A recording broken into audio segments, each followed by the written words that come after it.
So on my Pentium laptop from 2014, I Uh-huh. can play N64 and Dreamcast games no problem. I even widescreened the N64 games Okay. That's on the Chrome incredible. on and that's a Pentium laptop from 2014 on this new Chromebook. I'm sure it was a cheap one, but still, Yeah, yeah. it just stutters and it just stutters and stutters on the N64. We're not even going to try a Dreamcast on it. And what does the Chromebook have in it? I think it's got a Celeron in it. Oh, okay. It's probably like that. What are they now? Like the Celeron N2000s or Who whatever. knows? Yeah. But it's like we're talking. What do we? It should be illegal to sell those things. Well, okay. A Chromebook makes sense if you just don't care about a computer. Like, I mean, Oh, it didn't even have a functional file browser out of the box. oh, really? You couldn't get to the was it emulated zero store. You couldn't get to the, I guess, what they would call the root folder. You Oh, could go to yeah. Yeah. downloads and you could go to like my files, but you couldn't go the next level down. Oh, yeah. So I it's mean, like come on. it You expect Google to let you actually, like, look at the system? Come on. so then yeah, right. And so then we installed RS file manager and it totally screwed up the machine. And then it wouldn't even remove. And finally got CX file manager going on it, which is like, come on, you don't even have a functional file manager out of the box. Is it even It easy? performs it performs less than a 2014 Pentium. It's like, People's argument would be like, well, I mean, you only probably spent like $200 on it, but like that's not the point. You could spend $200 on eBay and get something better. I only spent $300 on that Pentium back in 2014, 2015. And I guarantee you could buy the same laptop off eBay for like 75, $80 now. Like, come on. Right? Well, so one of the things when it comes to Chromebooks, that's it's actually good that you say that because I've been thinking here recently, like with the game streaming and all that stuff getting more and more popular. Is it not like a little bit worrying that there could be a day like in the near future where there's a large portion of people like that argue against even having their own device to do stuff on? Oh, that it's just all going to turn into like GeForce Now and Stadia, and you're not going to have be able to have games on your whole own hard drive anymore. Mm-hmm. Well, that's where the industry is pushing, Yeah, and like and they can go themselves. yes, yeah. So like the crazy thing to me is like it seems like the industry's going in the direction of Microsoft 365 and like software as a service just over the browser. Like the browser has become a computer, Your computer, yeah. and that is just to me that is the most asinine way of using a computer. Like the fact that like all right, let's just say tomorrow you and I decided to make a browser. How long do you think it would take us to get to the level of functionality that Firefox has? Probably a decade Exactly. Like because no it's a one. moving because it's a moving target to begin with. Mm-hmm. Well, that and then you also, as a browser, like if you're going to be competitive, you have to support all this BS crap that essentially Right? makes a browser a computer. Like even though the industry's going in this way, it actually is mind blowing to me how many people are completely okay with like they're not just okay with it. They think this is a good future. Well, it's obviously hard because Firefox is about the only alternative to Chrome because almost all, if not all, of the alternatives are based on Chromium. Yeah. I mean, even if you want to go with something like Safari, here's my main Even problem. Microsoft Edge is Chromium now based. Yeah, and as far as I know, Qt browser. I don't know if for me, I know I'm using the Qt web engine, but I don't know. I'm pretty sure that you can get builds of Qt browser where it's just using the Chromium web engine like out of the box. The problem with it is like even the Qt web engine for certain stuff like in Qt browser now I can't like log into my Notion account from there because if I try to log in through Google, which is how I have Notion set up, it tells me that my browser is insecure and it won't do it. So I essentially have to use something Chromium based or Firefox. And to me, I really hate that because I love Qt browser because it's, for one, it's more minimal, it's keyboard driven, and also I don't have to have something big and bloated like Firefox on there. Not saying that Qt browser is not bloated by having the Qt It's web not engine. it doesn't take up as much memory as Chrome. Yes, like I actually have multiple tabs open in my browser here, and I'm using like 3.2 gigs, and that's with many other applications open, including OBS. If I was running Right. Firefox right now, I'd be eating up like 5 gigs of RAM. Huh. So, but yeah, so I'm in a completely different area. I'm actually up at my grandparents' house right now. I'm coming up here because and gonna stay for a while. For one, they've got a big property, so actually I can actually pick up my computer now that I've moved. My dog over there can go over and run a whole bunch, and he enjoys it up here. He's needed a place where he can run and stop bothering me. He does not like not being able like to run, and up here he can run. He's freaking passed out right now, but I really like being up here. And Friday we're gonna go get a standing desk for me, which I'm freaking hype about. And speaking another thing about this, all this on everything's online stuff. Prior to about 6 months ago or so, 90% of my computer use was offline. Ooh, now I had crappy internet, and I just didn't even go online much, except for if I had a download or something, and I'd run Steam in offline mode, and there was no reason for me to be online to play a game or something like that. Yeah, but or record a video in Simple Stream Recorder and then upload it on a slow connection. But are you finding it now that it's the it seems like it's harder and harder to stay offline? It's definitely a bigger distraction. Yeah. I mean, to me, like, one of the things that I was thinking of doing is, like, for a month trying to not use the internet, like, and just use Gemini as a resource. Like, I mean, I know I wouldn't be able to use Gemini complete, like 100%, like completely leave the internet, but just on my desktop computer, not use the internet to do different things and research and stuff like that. I lasted probably 6 hours because after a while, I'm like, it's so much easier for me to just be able to like look up stuff about Blender when I'm using Blender. And well, yeah, if you need a tutorial, it's like get on the internet and but the problem is like there's no way to use like if I want to use the internet and search different things and just get text, like I should be able to do that from the terminal using something like links just in my browser. But the problem with doing that is search engines now are designed in a way where they're completely useless in a text format, which is mind-blowing because it's a fucking browser. Like it's a search engine. All you're doing is like you're just indexing sites in their text. How can you not display plain text in a readable format? That's just the biggest thing to me. But I like. Have you tried using just terminal text-based browsers before?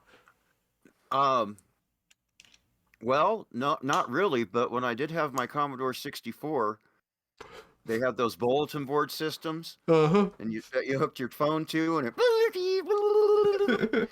and the text would slowly go across the screen. It wasn't fast, but you could use it.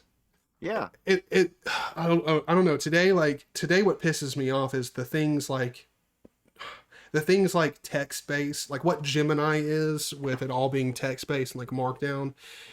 You can there are still those options there from back in the day, but now it like those options that still exist today aren't usable. Like even though they're there, you can't really use them. Like you're not really going to be able, like I was trying to search for, I can't remember what it was. IRC chat's still good. Yes. But if you're trying to use IRC chat like Google, you better trust the people in that IRC chat. Right. Like you better. And like to me, well, actually, like I mean, here's one thing we could talk about when it comes to IRC. Do you use IRC? Very rarely. Same. To me, my main problem is I will get into using IRC and I will use it like it's my main chatting application. But the first time I close that application or I turn off my computer and turn it back on, if I don't think to open up Hex Chat, Which I never do. Exactly. Never think to open it. Yep. And so it'll be like 1 month goes by and I'm like, oh man, I should check out, I should go in there to my IRC. And since the Freenode crap happened, right. Yeah, that was a big hubbub. Yeah. So since that happened, like I used to be on Freenode, but now I'm like, I don't know where I'm going to go to, and I really don't use it enough. Was that another situation where they got bought by a corporation and screwed it all up? Or something like that. Something happened there. I can't remember what. I think the guy who owned it sold it. I don't think it was to a company, but I think it was to someone else. Or I can't remember what it was, but there was talks of him selling it or something. And also people for a while have been talking about they didn't really like the way that it was going on Freenode. And so a group of the Freenode people decided to make, like, I think it's called Libra Chat or something like that. Right. And as soon as they made that, people were talking about Libra Chat on the Freenode network. And so any chat room or anything where somebody was talking about Libra Chat, instantly kicked, banned. So yeah, people just mass left. I don't even know if there's really anyone of note still using Freenode anymore. Right. Well, didn't a bunch of channels just straight up get deleted or something like that? Mm-hmm. Yeah. And then, like, if you go, I think we can actually, hold on, I'll go to Libra, or not Libra, Freenode's website, but I'm pretty sure they have a statement on it. It's like, it's pretty funny because, like, I was reading it and it's like, it's sort of like the best way of saying, like bend over. Yeah, like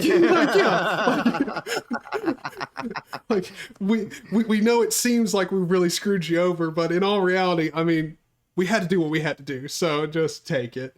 But no, I went to their website, and now it's something different. Now it's a big thing on free speech, which is weird, like, because again, we're talking about an issue here where they just straight up banned a whole bunch of people for talking about something they didn't like, and now they're on their homepage, they're like, on free speech. On Freenode, digital territory stands for freedom, and that includes free speech. Like, okay. If they have to say that, they're violating it. Or at the very least, if you're pointing it out, like, here's one thing that I don't think a lot of people understand. Nowadays, people do not want to read or do research. Like, that whole idea of being, like, if you're going to be informed on something, you have to do the work to be informed on it. Now it's like, if you're going to inform someone else, you got to provide the source material where exactly. you got that information, exactly. And they don't do that either. No, well, because nowadays it's all too common where someone goes, well, I Googled something and I read I didn't just read the headline, I read the first 2 paragraphs of the article, so I'm now informed. And it's like, that's not how being informed works. And a lot of people do not do research on what they're looking at. Like, sure, Freenode, this website looks professional and everything, but most new people aren't going to go, I should search and look back on the history of Freenode. Like, and that should be what you do with every project. Like, Compton is one of those ones where people don't realize, like, Compton is still around, but it's changed a ton since the development stopped and it was forked to, like, PyCom or I think some distributions still just call it Compton. Do you know, is it still Compton on, like, Ubuntu based distributions? It was still Compton on Ubuntu 1804 because I had an i5 laptop that I didn't have screen tearing issues, but on that Pentium I had to stick Compton on there. I mean, Compton is one of those things. I think back then it's like, what? It's 2018 and we still got screen tearing issues. What the? Dude, okay.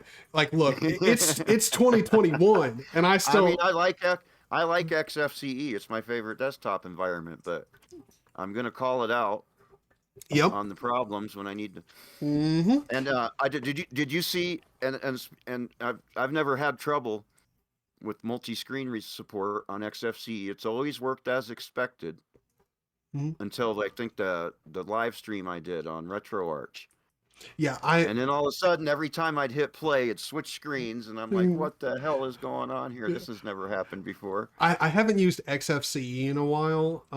I did try out for So just the first minute of the live stream was not me, was RetroArch and or XFCE just switching which screen RetroArch it was on all by itself without me doing it. uh-huh.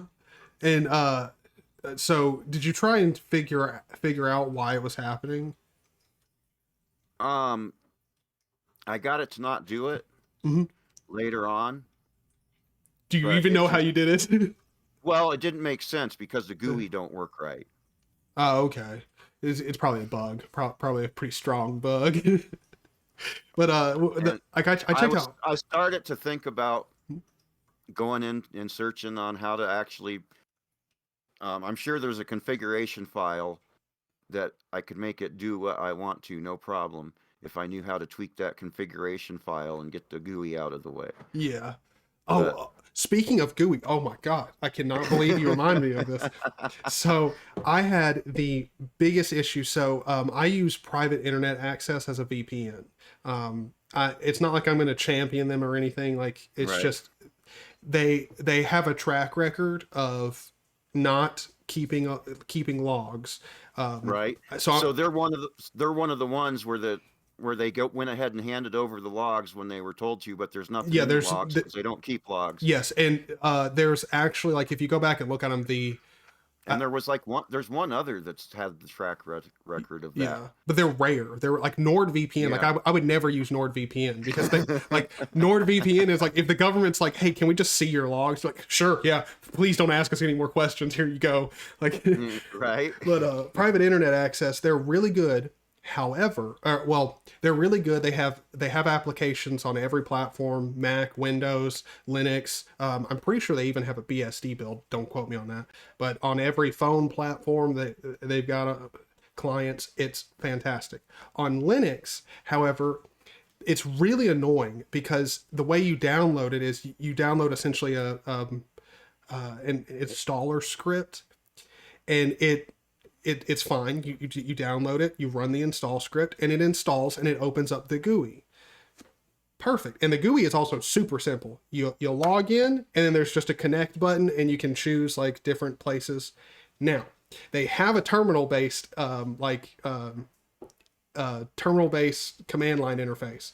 However, it sucks ass because you can't use it. Like, you can do stuff on it, but to be able to connect or disconnect from the VPN, you have to have the GUI open. So it's essentially useless unless you want to change something without, I don't know, going What over to. the? Yeah, it makes no sense. So Why would you have to have the GUI open if you're using the terminal? Or it's like what? exactly, makes no sense. So I can't use the command line interface. And the thing about the GUI is after you've run the install script, the only like bin or like binary that I can tell that it puts on my computer is the command line like binary, so that I can run and interact with that. The GUI does not have an application as far as I can tell. And from what I can tell online too, the only way to get the GUI is to rerun the install script every time you want to open up the GUI. Yes. Now, I spent 3 hours yesterday with their online like chat, like talking with someone, trying to get it figured out. And I mean, bless the girl's heart. She clearly didn't know Linux, and she was trying her best. But still, after 3 hours, I accidentally got disconnected. Like, it was my fault. I accidentally closed the tab. But we were still no closer. Like, she can't, like, bless her heart, dude, she could not help me. She's like, as far as I can tell, people online are saying to use, and she sent me the command line interface, and I had to explain to her, like, yes, that is installed, but it's unusable because I need the GUI. And then the last conversation, or the last chat message that she sent me, was a link to a Reddit log where they were talking about how you just run the install script every time you want to open the GUI.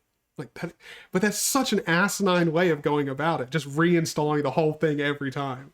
Like, Was it like uninstall itself as soon as you close it or something? as far as I can tell for the GUI, yeah. I mean, as far as I can tell, yeah. Well, that might not be totally bad.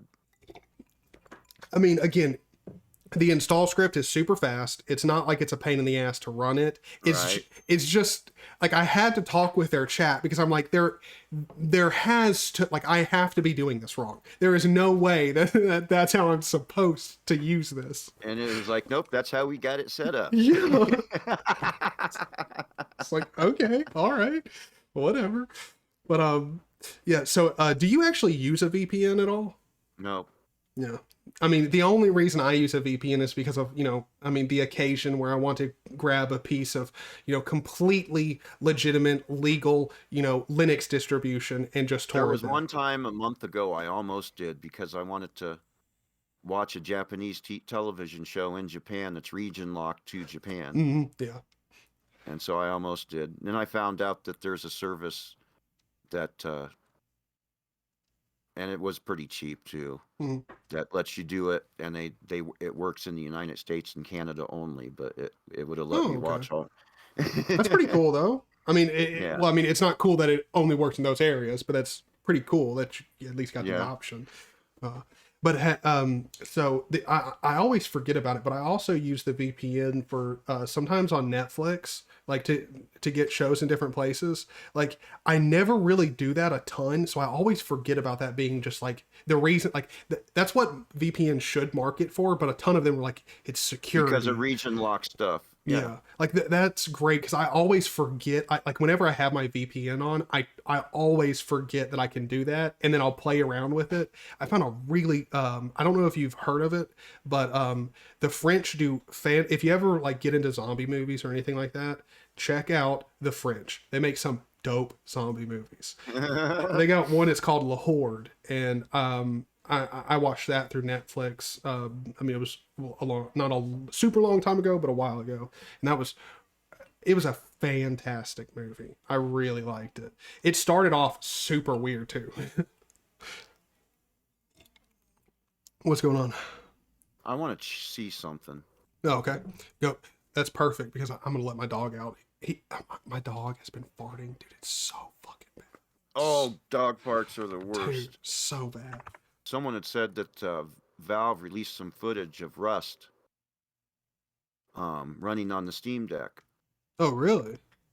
And it's like, well, that's an easy anti-cheat game, so maybe that maybe that means they got that figured it out. But I just looked it up, and I guess there are some servers that don't have the easy anti-cheat enabled, so it's not. So maybe that don't mean that they have. So that might not mean they have that figured out and just haven't released it to the public yet. See, I don't think Valve is lying when they say that they're working with easy anti-cheat and BattleEye. However, I think the common misconception is like when we hear that they're working with them, it's like, oh, that means they're going to be done really soon.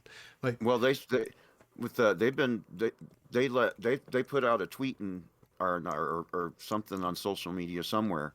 They claimed in 2019.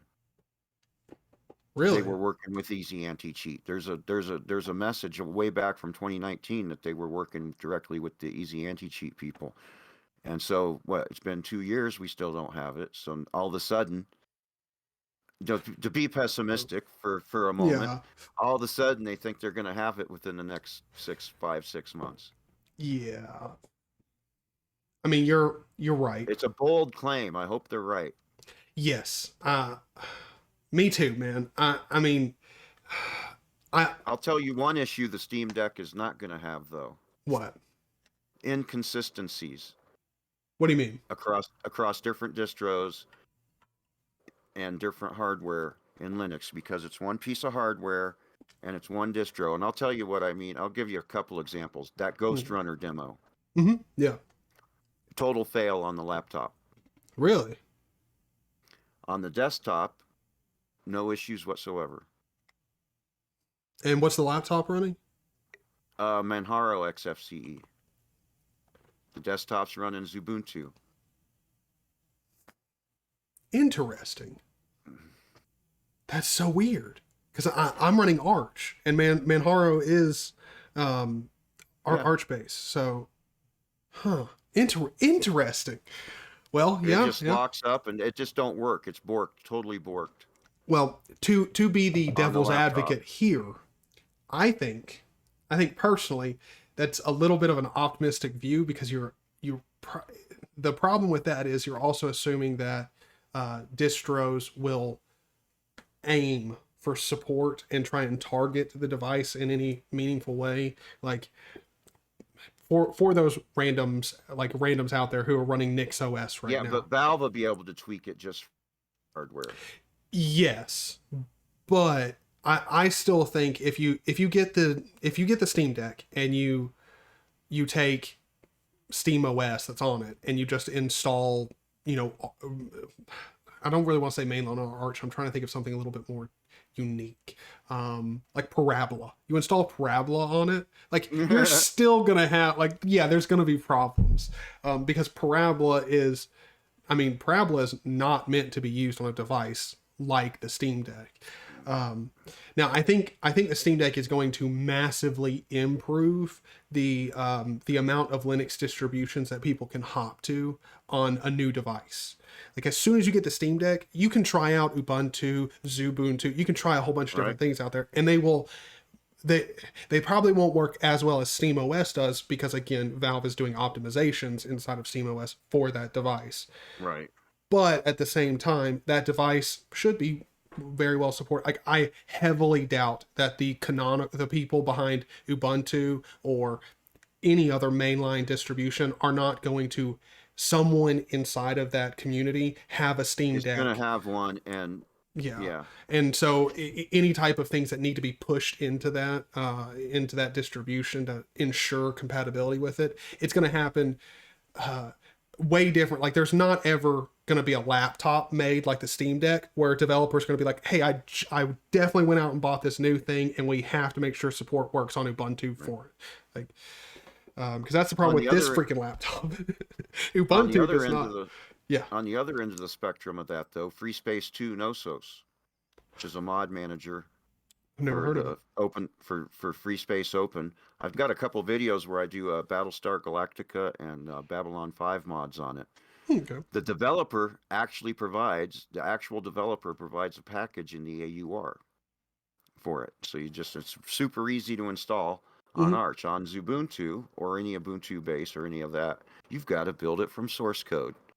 And it's not the easiest one to figure out how to build from source code. That's really weird. It's really weird that the Ubuntu people are the ones who are like, you're building it from source. But wait, you did say it was an AUR package, right? Yeah. I mean, that makes sense. Yeah. But it's actually provided by the developer of Nosos. Oh, really? The developer of Nosos is the actual person that's got it up on the AUR. Well, hey, I bet he's one of those people who's like, there was a PPA, but it's been abandoned. Oh, really?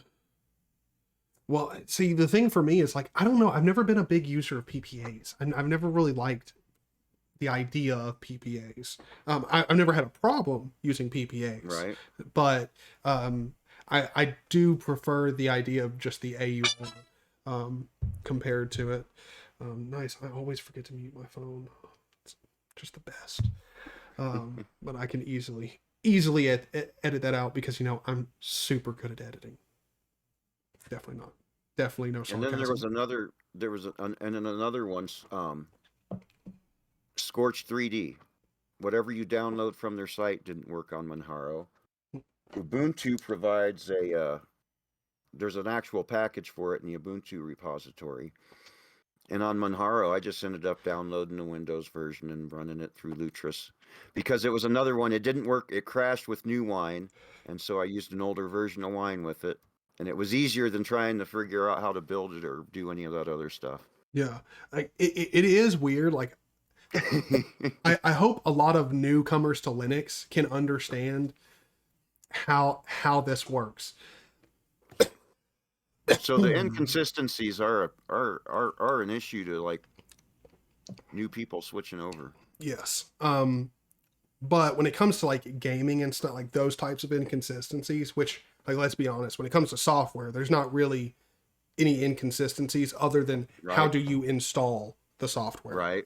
So, especially with app images and flat packs and stuff, like you can get the latest version of GIMP on an old version of Debian, no problem. So Right. I like software, not really the same. But when it comes to gaming's a little weird because there are some titles that are native that are better. Like CS:GO native on Linux runs fantastic. It is beautiful experience, never have a problem. However, there are a shitload of games that are native to Linux that the Proton version just plays better. Well, I got some insight on that because one of the Feral developers was on a podcast once, Mm-hmm. and on some of the stuff that they have ported over, Mm-hmm. they do not have access to the source code. Oh, And really? I'm thinking that's insane. How did they expect these people to Yeah. port that over to Linux without the source code? And that's probably, Do you they know, wait? Do they do porting to other platforms, right? yeah. Other than Linux, yeah. I think they. I don't know about them. I know Aspire does. I don't think Aspire's doing it for Linux anymore, though. Yeah. I know there's Aspire was big at porting over to Mac. oh oh yeah, that's right. That's where I've heard that name from. You said it, But and I was they, like, I don't really know who but you're talking about. they ported KOTOR 2 over to Linux. That was an Aspire port. There are a lot of really good porting studios now, and the one thing that I will say, I know when it comes to porting And a then, game over and to there's like there's such a thing as a non-disclosure agreement. So what good reason do this like big company that's going to pay someone to port their game and not let them have access to the source code? That's just, and then we complain about bad ports, and it's not Feral Interactive's fault. yeah, because like now that I'm thinking about it, I don't know how in the absolute flying would you port a game over to another platform without the source code, because like you need the project files, like Right. well, it's not that you need them, but to make the porting process, like for me as a like the way I would think about it is, as a porting studio, as a company, I would want to be able to offer you the best deal and, like, still make, profit myself.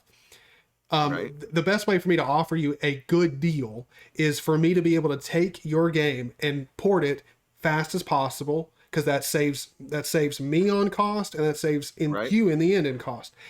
And time. Yeah. If you're unwilling to give me source code, like the how do you even go about porting a game without source code? Like, that's what I don't even understand.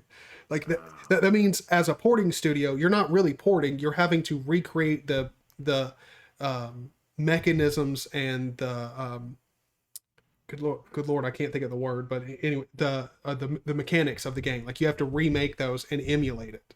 Like, that's so stupid. But I don't know. I guess some companies are like, we'll pay the extra because our code is too valuable to let you see. I guess, like, I don't know. Also, like, I mean, if we're talking about a company like Bethesda, it's probably more of one of those things of like, we don't want to let you see our code, because if you see we don't want to let you see how horrid it is. exactly, if you see it, you'll judge us. Bethesda always, like in the old days, like Morrowind is one of those games where, like, Morrowind, it's still a great game, but like the coding underneath it, like a lot of it's not But you can great. bypass all that coding. You can Oh yeah, bypass all that bad code. Just run it in the OpenMW engine. exactly. Well, I mean, No like more bugs. that sort of thing. Like, I don't want to say, like, with newer games they can't really do this. I think it's just a matter of newer games getting older. But like, when games get older, like, it just seems to be they have, like, the people who really love it stick around, and as long as the game is good, it will build a community where, like, 8 years down the line, like, that game can be completely different, like, be modded so it's just a whole new thing, and it keeps one game lit like having a lifespan way beyond like the average game like dies in like 3 years. Well, I think So Morrowind Rebirth looks great. Yeah, it don't look as great as Skyrim, but that's not the point. it doesn't look as bad as original Morrowind either. Yeah, and well, but I mean, to that argument, And that the graphics doesn't make it a better game.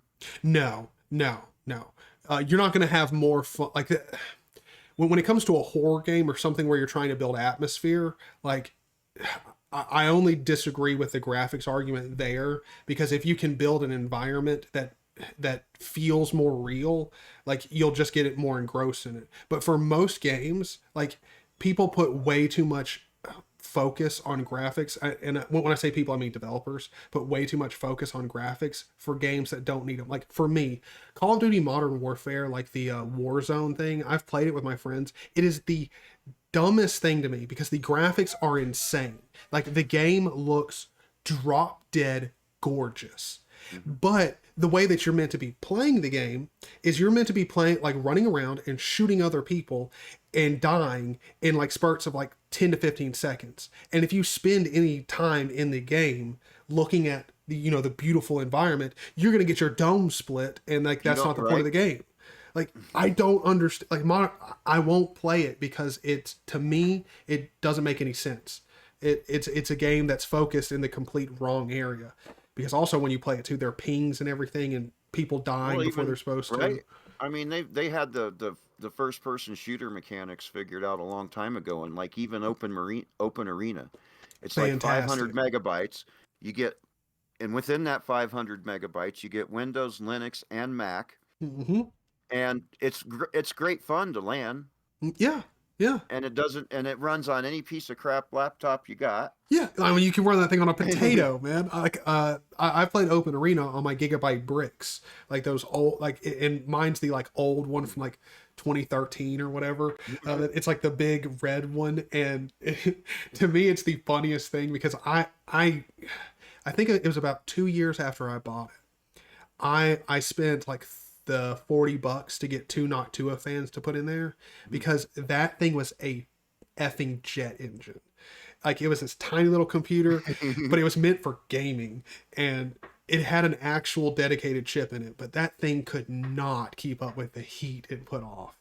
Because again, in 2013, our chips were nowhere near as efficient as they are today. Like the Steam Deck, if they tried to implement that in 2013, I mean, dude, that thing would be a brick this big. Like to have it run cool. The graphics are like totally dated, but the actual gameplay action isn't. Oh yeah. And it's great fun if you're all in the same room LANing, talking smack with each other. It's fun. Yeah, and that's the point of it. Like I can't remember I think it was one of your live streams. I went back and watched, and like weren't you in Morrowind and like y'all were like throwing somebody up in the air? Was that like one of your live streams? Were you in Morrowind? I don't remember throwing anybody. Okay. It may have been after watching your live stream. I watched another video where someone was tossing someone up. But dude, like I was watching this. Apparently it's some like spell or something that you can do where you like essentially like glitch and just like shoot yourself up in the air and then fall and die. Oh, yeah. There's that guy that falls from the sky, and I didn't. You need like a levitate spell or something to go with it because it's like a super jump. And you could jump all the way across the map basically with this spell. This guy's the guy falls from the sky and kills himself, but you get the spell. That's freaking great, dude. Like and see like and I took his pimp daddy robe and started wearing it too. And see like having like ray tracing for that, like you don't need it. Why? Like yeah. Why? Like I mean, and like that's not the argument of like graphics getting better is a bad thing. Like that's not what I'm saying. Boy, I had to tweak OBS to make that look decent. Streaming because it was just so dark. Yeah. Without tweaking OBS. That's my problem. Like I like to play horror games, and if I'm going to record them, Gotta When I turn the was doing camera it on that one live stream, I was trying to fix it online. We went to the whatever that setting is in OBS, and like I was just being a total boomer because it was what I was looking for, the plus button on. was below the bottom of the screen, and all I had to do was hit Alt and press the mouse button and drag it up to where I could see it. But in the moment of live streaming, that Yeah. told I just didn't know what was going on. Dude, the one thing that I always like in live streams, and I think way too many creators don't do this, is just when you're live streaming, like a live stream is supposed to be like very personal and sort of seen behind the scenes. So I love it I when you just let it all hang out, yeah, whatever. yeah, that's the one thing I think so many creators are like I've seen it way too many times in live streams where like you'll accidentally like bring up your OBS or they will bring up their OBS and they're like, oh shit, and like try to take it off, like you've shown me something, like you've broken an illusion, like I don't know that you're going to be recording your screen, like you're supposed to just be natural, like that's the fun part of a lot, like way too many creators are trying to do like the Linus Tech Tips thing where they're trying to like act and like build themselves like into a company. It's like just be personable, like that's how Linus actually got to where he is, like like if you go back to a lot of his old videos where he was at NCIX, it's just like him in the back of there just being like, hey, here's some cool shit we got, like check it out. But I mean, anyway, like when it comes to like OBS and recording, when it comes to like retro games, have you done any of the, or are you interested in? I see a whole bunch of people who play like a lot of retro games getting like those boxes that do like de-interlacing and stuff like that. Have you checked those out, or do you use any of those for different like consoles? No, but within RetroArch, there are shaders, and I did show on the Genesis Ultraman game. I turned on one of the shaders and smoothed out all the pixelation. Okay, I I I didn't know if, because I was gonna ask. And I think that the stream I boomered the first 10 minutes of it. That was Shadows of the Empire. Not only was that widescreen, but I'm pretty sure when I did that, I had upscaling going on also. Okay. Have From you? within but that was from within RetroArch. Okay. Does RetroArch like well, for one, have you played any of the Silent Hill games, the older Silent Hills? No. Okay, because those, I know a whole bunch of people who I've are seen into them. Yeah, like I've watched, because I was talking to one guy who was like super into like, I mean, he ran a channel where he played Silent Hill quite a bit, and he was telling me like he was using some box to like run the like capture through, so it could like de-interlace and do like all these different effects to like just improve the visual quality. And I was like, that sounds like a lot of freaking work, like Right. especially for something like, to me, like retro gaming is always something where I'm like, I don't want to play anything from my Steam library. I just don't. I want to play something that just is nostalgic, like, or at least like just makes me feel nostalgic. And Right. for me, like retro games should never be something where I'm like spending 3 hours to get set up to play an hour of it. Like, and to be honest, emulating like old retro games has for a long time not been complicated. Like, I mean, what's the longest? It depends on the system. Well, yeah.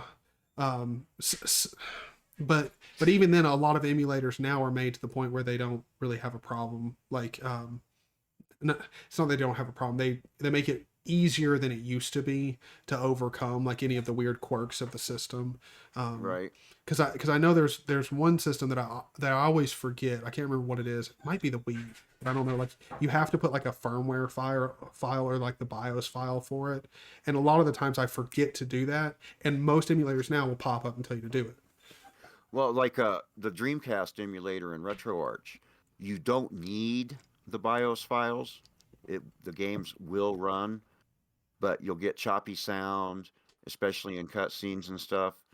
And then as soon as you put the BIOS files in there, it just smooths it right out. Okay. With RetroArch, have you had any problems with different systems in particular, and which ones? Just the PlayStation 2 emulator that I found out that only works on Windows right now. Well, I wouldn't call that necessarily a problem. I would call that a complete breakage. That was just that. Well, there was really no place that they said it only works on Windows right now, other than that one video that was put out by the RetroArch people.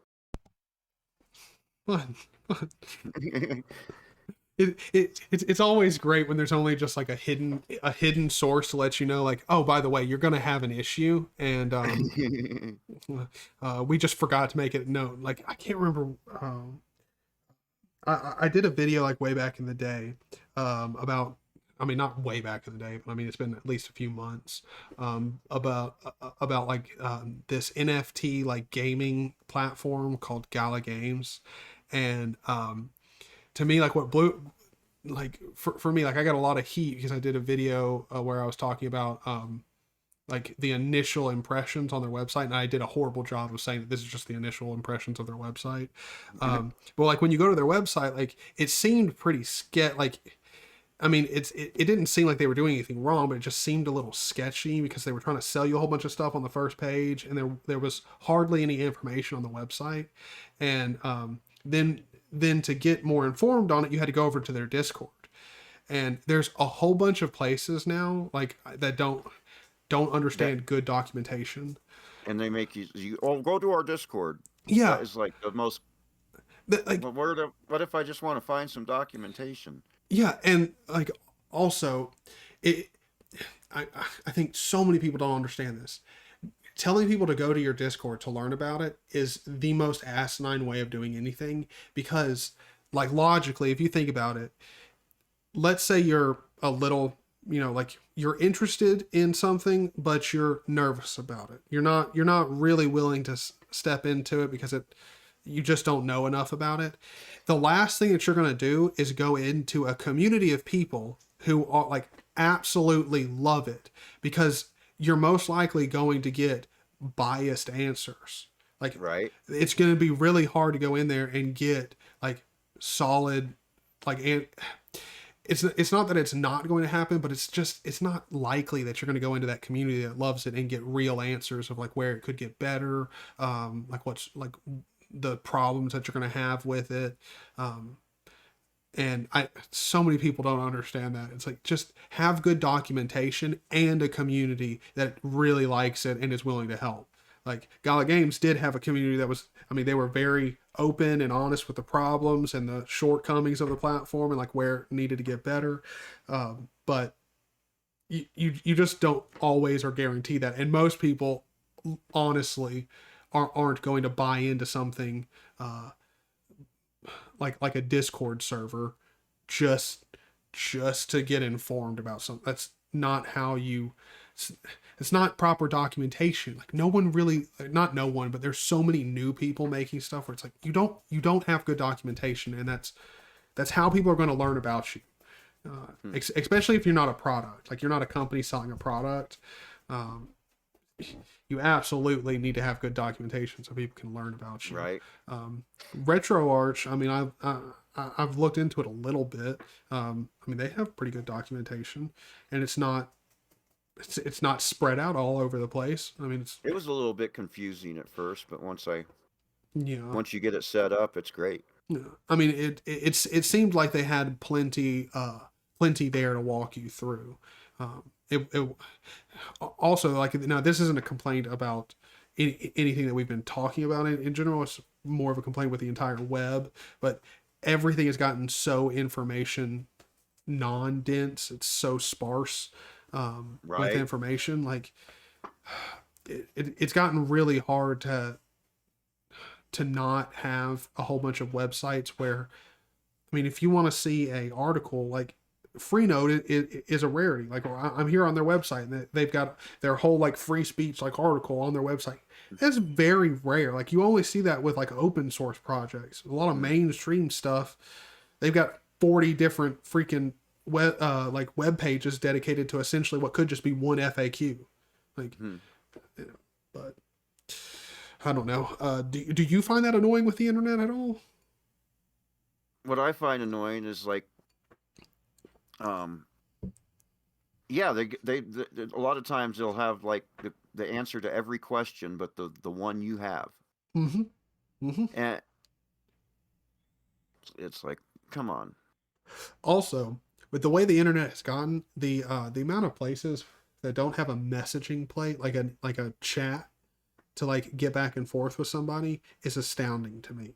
Like the amount of insane heavy JavaScript sites where you could just have a chat, because your website is so information less. It has nothing really pertaining to what you need to know about something. At least have a chat with someone who's always there 24/7. Like, Yeah, what I was looking at one yesterday actually, because an alternative to PayPal, and someone had recommended it. I can't remember what it was. I'd have to go in my internet history and look, but I didn't see any information on actually how to use it. I saw a bunch of where we got business solutions, we've got individual solutions, we've got this solution and that solution and every other solution under the sun, but no actual information on what to install, how to use it, or any of that. Just vaguely describing what it is. Yeah. I mean, that shit's all too common now, and it's very annoying with the internet. That's why I really hope that there's like, just like the Linux community, like over time Gemini builds as strong as a community as the Linux community has. Because Gemini, to me, I think Gemini is the savior of the internet, where you can still get your documentation, you can still watch videos and all that, but it's so easy to understand and so resistant to bloat. I really like it. It's also an internet where essentially all we need is like, not really service providers, but essentially like just good sources of documentation all around. And then Gemini is essentially a competitor to the internet, a realistic competitor, because right now it's just a nifty thing. But for me, like, I am trying to put a whole bunch of useful information on my Gemini capsule. Like right now I've got the entire Arch Linux install guide, general recommendations. I have a Grub bootloader install guide. So I'm trying to put useful information on there, but still, it's just a fun thing to mess around with. Have you been messing around with anything nifty? Not really. Question: how hot has it been out there in the desert? It's been not that bad. Really? It's been cloudy and raining. We've actually got our monsoon season this year. It even so rained jealous. really hard and almost made mud once. Good Lord, I'm so jealous. It is so fracking hot out here. Oh, Stripe.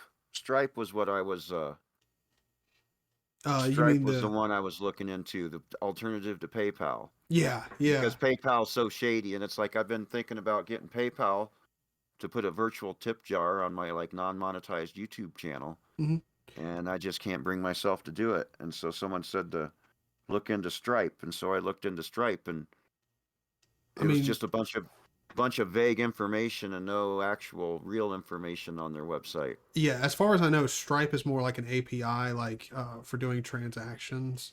I think probably the best thing that you're looking for is like something like LibrePay. LibrePay? Yeah, because LibrePay, you could do like people can go on there and do donate. Like I have a LibrePay. No one uses it. People do support me through Patreon, which I'm very thankful for. But on LibrePay, it's really easy to set it up. You can have it essentially like PayPal, where it goes to your credit card, and people can do like weekly or monthly donations. It's really nice.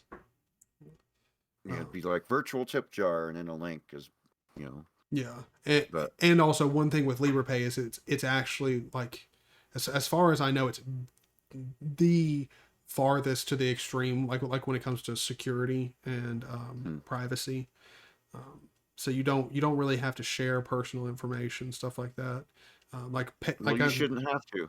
I mean, exactly. Well, I mean, but then again, like when you're giving out, like when you're using your credit card or debit card, like you do have to understand. Obviously, there's personal information involved, but yeah. it still don't need to be shared outside. Exactly. No one needs to see that information. Yeah, yeah. And there's a lot of platforms where, I mean, just LibrePay, I do have a lot of, I don't want to say faith, but I do have a lot of trust in them that they do take it pretty seriously. And so, I don't know, LibrePay is really good. And then I've never tried using Stripe before, but I have heard people saying that it's good.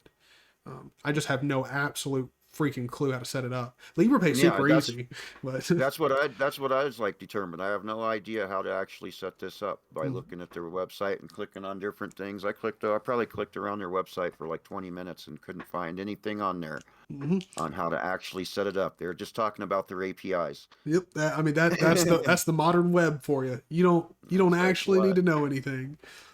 You just need to get a vague description of it and then move on about your life. Like I don't know. I could go on about the internet for a long time, but it's just it's a little annoying. But that being said, other than doing stuff on the internet, I have been trying to play through a lot more of my games here recently, and like make through it. Like I have a Steam library that's absolutely nuts, and every Steam sale that happens, my library grows. Like I already have things in my cart just waiting. I just inadvertently end up with the older games that I own actually installed because Return to Castle Wolfenstein. That's still fun to me. Yeah. Instead of newer games. See, I mean, my thing is like I buy games for down the road. Like I don't buy them because like I'm like, oh, I'm definitely gonna be playing it. Like I have the like latest version of Doom, but the only reason I started playing it was because like one day I was like, I mean, I did spend, like I bought it brand new, and that's like one of the few games I bought brand new, and like I don't even think I paid $60 for it. I think I paid like 40 something, but because I spent so much money on it, I'm like, I really should play through it like now. I got Elite Dangerous when it was on sale, and like on my Commodore 64, Elite was one of my favorite games, the original. And I've done videos on Oolite, which is a modern port of the classic Elite, and I haven't even tried it. So I'm pretty determined that every big Steam sale, Killing Floor goes on sale, and I'm just gonna buy you a copy and send it over to you, because that came out like a long time ago, and that is one of the best multiplayer like shooter games, where you're not like, I mean, you're not like running in gunning trying to shoot each other, but you're trying to like survive together from hordes. It is such a fun game, and is one of the few, like I can't remember when it came out. I think it was like 2008 or something like that. But to this day, it still looks fantastic. Like if you have a computer where you can crank up the graphics, it looks just as good as modern day titles. It's fantastic. That Ghost Runner demo was fantastic, but Christ, it's hard. Yeah. I had to turn my render. Well, at first I ran it off the internal graphics card, and when it was running there, I could run it at 1080p, but I had to turn the render resolution down to 60. So I could even get a good performance there. Well, it wasn't performance. It was just, I got to some point where I just couldn't get past it. Oh, you mean in difficulty? Yes. Difficulty. I think yes. It's not easy. It's difficult. No, it is not. Like, it's impressive though. Like to get to the point where like, I did you see the video that I did on the Ghost on the demo itself? I don't know if I don't remember seeing the video you did on it. It like if you were to go back and watch on it, like I beat it, and like I probably like I did die a whole bunch and stuff in the recording, but if you see it, like it might seem like I'm like pretty good at it. Dude, the amount of playtime that I had to get to that point to where I could even finish it in a short like 10 to 15 minute video was a while. Yeah, It's, there was one point where they're talking where you can there's two guys below you, and one guy you can slide down, and it's for the part of the tutorial when you slide down towards the guy, it tells you about activating some certain thing and dodging the bullets. And I could like dodge his bullet, but I'd still get killed before I go to him. And then there's another guy on the platform next to him that you can like run across the sign and jump down to him. And I was able to kill that guy. But the other guy that's dude, like that is a high reflex game. Like, oh man. Like the one thing that I do really like about it, and the reason I'm definitely gonna buy it, I was thinking it's like, well, there's not so much aiming with a gun, so this might be a better one for a controller. Yes, to me, that's what it's going to be. It's going to be a controller game where I'm not Whereas trying if to you be. got to aim with a gun, like, no, screw that. I'm using a mouse or a trackball. Even if I use a joystick, I'm still using a trackball. To me, controllers are great for like story games and stuff like that, where you want to be sitting back, like you don't really want to be up, like sort of trying to like be competitive or like in the action. You just want to have a relaxed experience. Controllers are amazing for that.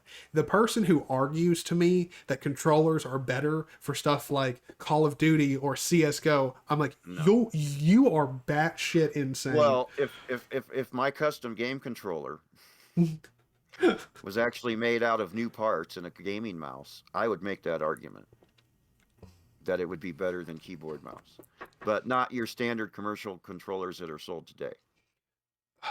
Well, your controller is more of a trackball, yes? Well, yeah, it's trackball look. Yeah.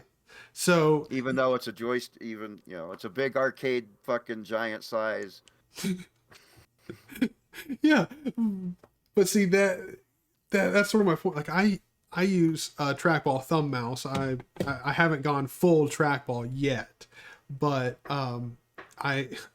the thing about a trackball is like when I got it, I was assuming that it would just be something like for me to check out. But as soon as I started using it, like it does, like you can be extremely accurate with a trackball mouse, and it is. Just try one of those. Try one of those trackballs with like the 2.25 quarter ball that you palm the thing. Except for it's hard to find one with the buttons in the right place. The buttons, the 3 mouse buttons should be at your fingertips, and they put them everywhere but the one fingertips, which is another reason I custom made one. There is one that is set up like how you would want it, but the problem with that one is it's like it's the Kensington one. It's like $100-something. Well, even that though, the buttons, even that one, the buttons aren't at your fingertips because they're too close to the ball, and so they're at your fingertips. Your fingers all curled up, but if you're nice and relaxed, your fingertips are way past those 3 buttons.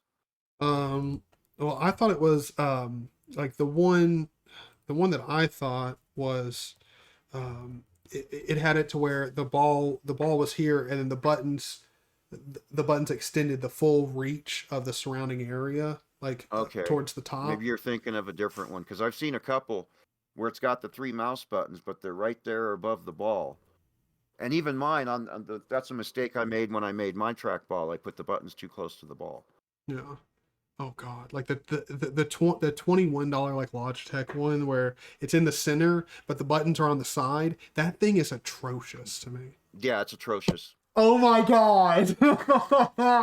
It's atrocious, but it's a cheap $30 trackball instead of a $100 trackball.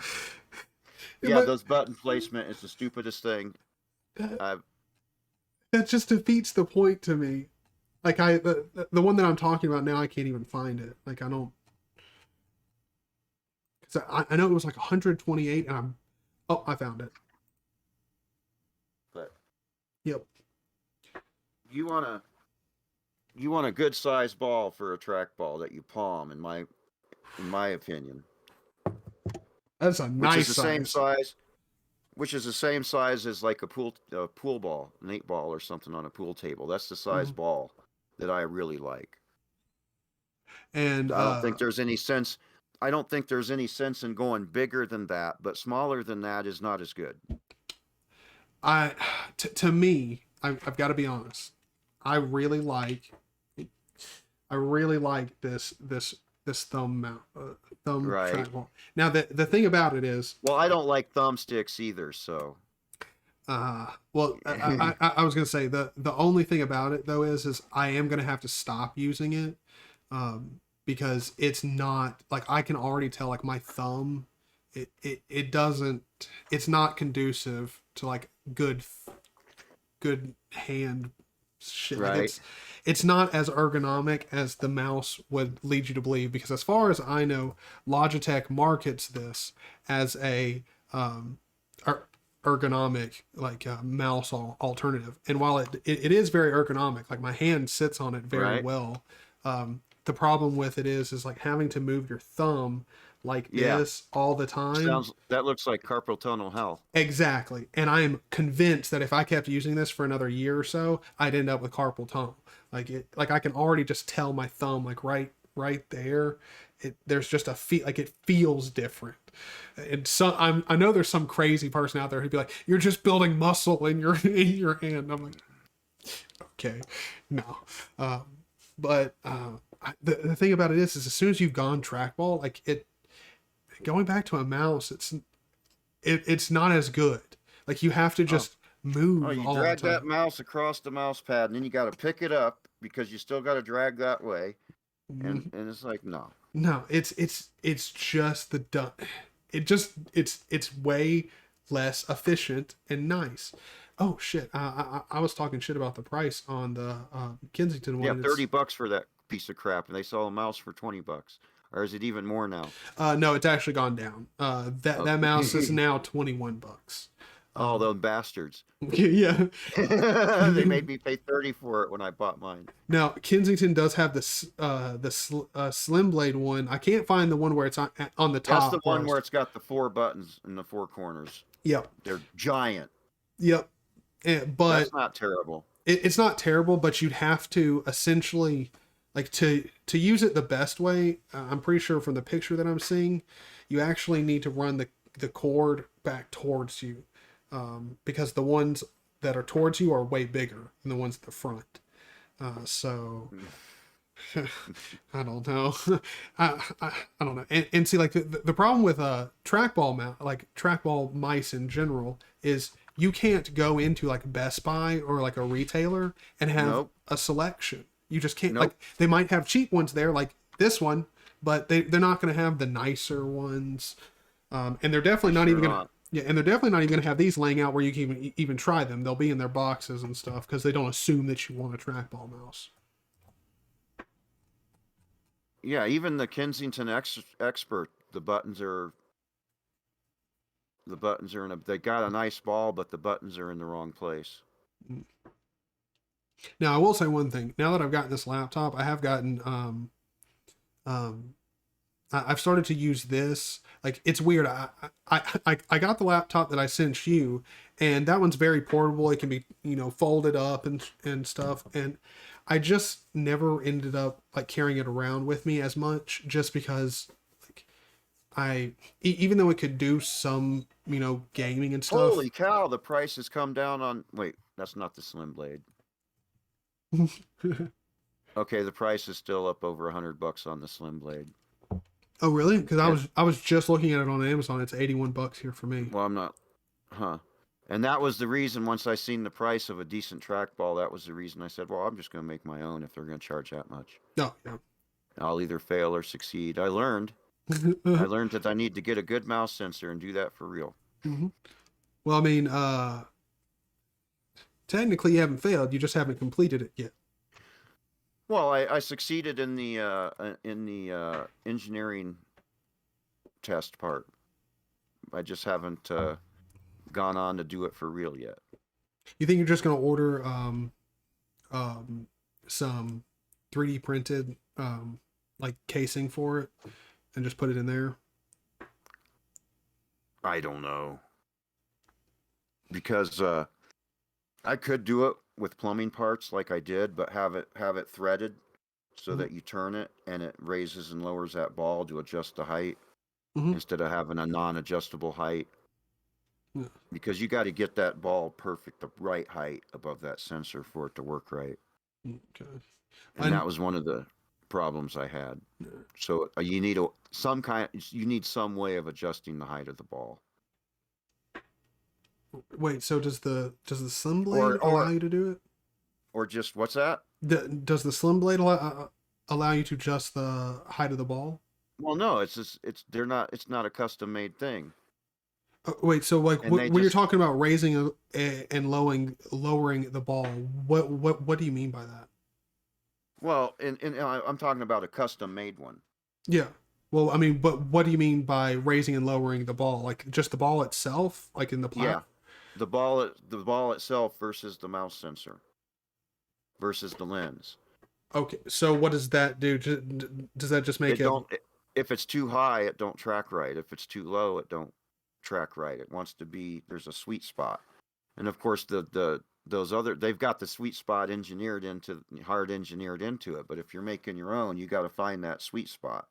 Oh, okay. And so you got to like have a way to adjust it if you didn't get it right the first time. Okay. So what you're saying is for yours, it will just stay like you're not gonna make it. Once you get it adjusted, you're not going to change it. Yeah. Okay. But that initial adjustment, that's one of the problems.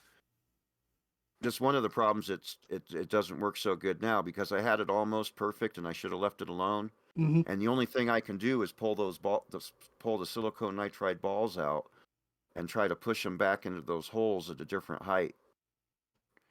And I got the ball too high right now, and it just ain't tracking worth a crap. And it's a crappy mouse sensor anyway. Oh, okay. Ooh. So how much is it to get a like the same type of sensor that you're gonna see like in a gaming mouse? About $30 on a board with the lens and everything already on a board, already engineered, and to work with the Arduino software and either in a Teensy or a Uno or whatever. That's not bad at all.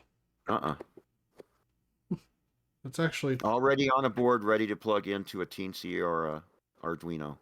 That's a pretty damn good price. Yeah. So how much did yours cost you? Like the one that you were testing with? $1 or $2 used at the local computer shop. It was like an ancient Apple mouse. Oh, okay. Wait, so like you've completely like DIY'd it from like in every single way. Oh yeah, I cut tracks on that board. Mm-hmm. And so that sensor chip that's on that Apple mouse board is not connected to that board at all. And I soldered directly onto the pins of the mouse sensor. I soldered from the Teensy directly onto the pins of the mouse sensor because I completely divorced it from the board that it's sitting on. Yeah, you've done some serious DIY stuff. Yeah. Well, dude, so I guess the next question, when it comes to, I've seen the joystick on there. Do you play a lot of flight simulation games? I used to. Okay. Well, because that was going to be my next thing. And that's another thing I'd want to go there. I'd want to go with a Hall effect sensor. Because this is one question that I have to ask, just because I know nothing about it. When it comes to Linux and flight simulation games, what are your options, and like do they work good? I think X11 is an option. I haven't really tried any of them yet. I don't even know what X11 is. Well, I mean, other than the X11 Windows system. Evidently, Microsoft Flight Simulator is working on Linux, but some of the stuff don't work. I'm heavily surprised to hear that. Like air traffic control don't work because of some proprietary speech program or something. Epic, gotta love it. But people, it's one of those games that just takes so much resources. So for some people the performance isn't so good, but it's not good on Windows either. It's a powerhouse. Oh yeah, It just rapes your machine. yeah. From everything that I've heard, the latest flight simulator game is like. Well, let me look this up. There's one guy that I know. Like he was sharing his setup, and he had bought two 3090s just for that game. I'm like, holy Jesus. Yeah, I think X-Plane 11 is available for Linux. I'm not sure. Yep, it sure is. X-Plane 11. But I haven't tried that one. I've been thinking about trying it for a while, but I haven't. I hadn't even heard of it. No, and so, holy crap. I mean, this game looks really good. Right? Well, or Sim. Yeah. So is this, like, do they have dedicated Linux builds? Yeah, evidently. Okay. Interesting. This is super cool. How much is it? I guess. I'm going to click on this. Right? Oh, that's I'll $60. That's not bad for what it is. Yeah, I mean this is it's more than just a regular game. It is and universal platforms, Mac, Windows, and Linux. You can get it on Steam. I think so. Yep. Well, I mean it's right here on their website. You can get it from stream. I almost said stream from Steam. I'm definitely gonna be one of those people who when I get a Steam Deck, it's going to take a lot of mental power for me to not be like, here's my new Stream Deck. And they do have a free demo. Wait, hold on. That's cool, the free demo, but I just saw they have a X-Plane 10 home use USB key. This USB key allows you to use X-Plane 10 without a DVD. Pretty interesting. That's interesting. Oh, so you can buy the demo disc and play it on essentially just plug this USB into anywhere and play it. Also, if you have the demo edition and you're just playing the demo edition, you can also just buy this USB drive, plug it straight in there, and it just will unlock the demo version. That's pretty epic. This is a really cool thing. Like I need to check this out some more. This is pretty cool. Right. I mean, that's one of the things about Linux. Like when you find games, like some of the stuff that you'll find on Linux, game wise and software wise, is just. It's not like it has to be groundbreaking, but you'll find a lot of just really nifty stuff. Yeah, and it looks like it does everything from Cessnas to fighter jets. Dude, like the pictures of it, like the cockpits look cockpits. Right. Cockpits look great. Now let's see. They do have a play. Wait, hold on. Right, look at that cockpit. 3D cockpits. Mm-hmm. Now they have. I saw it up here in the menu. They also have mobile. You can get on the App Store and Google Play. It is. They still seem to have all of the different options for planes. I don't think there's actually any difference. But that's very interesting. Oh, but you do have to be running Android 6.0 or newer, and it has to support OpenGL 3.0 or newer. Which, I mean, most modern phones support that. I wonder how big the demo is. Oh, that's a good question. You're going to install it, it's going to be like a Modern Warfare 3 installation. Well, as good as those graphics look. I mean, that's the one thing. If the graphics justify it, it's worth it. The problem that's where most of your file size comes from, is just insane graphics. Yeah, but these new games. But see, that's the problem for me with like stuff like Modern Warfare.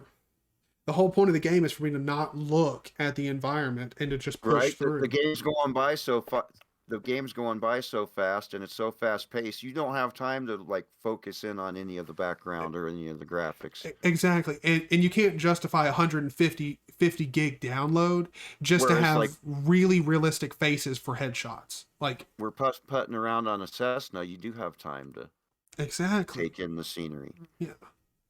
I mean, to me, that's the whole point of a